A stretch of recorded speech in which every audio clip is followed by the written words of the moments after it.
নেতাজি সুভাষচন্দ্র বসুর ১২৯তম জন্মদিবস উপলক্ষে বারাকপুর পুলিশ কমিশনারেটের অন্তর্গত নোয়াপাড়া থানায় উৎসাহ উদ্দীপনার সাথে এই দিনটিকে পালন করা হয়।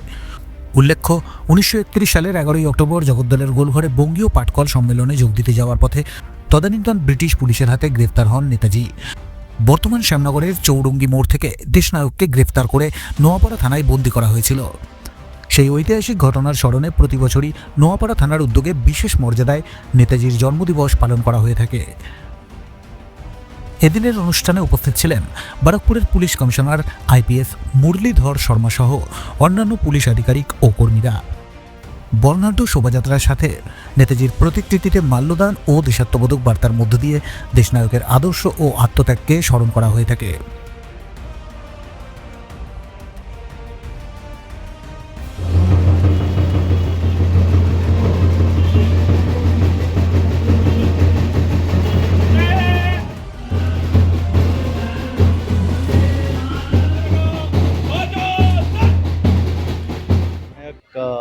নেতাজির ১২১তম জন্মদিবস আমাদের সমস্ত থানাতে ওনার জন্মদিবস পালিত হচ্ছে।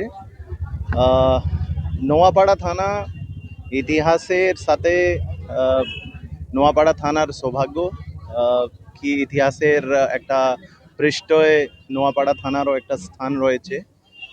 11ই অক্টোবর 1931-এ নেতাজি সুভাষচন্দ্র বোস উনি জগদ্দল কোনো একটা শ্রমিক অনুষ্ঠানে যাচ্ছিলেন। ওই সময় ব্রিটিশ যে পুলিশ ছিল ওনারা তাদেরকে আটকে কিছুক্ষণের জন্য এখানে এনেছিলেন এবং সে জায়গা যে আছে এখানে 1996 সাল থেকে এখানে একটা স্মৃতির মতো এখানে একটা মিউজিয়াম মতো করা হয়েছে। প্রতি বছর এখানে আমরা এই দিনটাকে পালিত করি। এখানে ওনার যে স্ট্যাচু রয়েছে সেখানে মাল্যদান হয়, আমরা দ্বীপ প্রজ্বলিত করি এবং আজকে দিন এই যে মিউজিয়াম আছে সেটা পাবলিকের জন্য খোলা থাকে।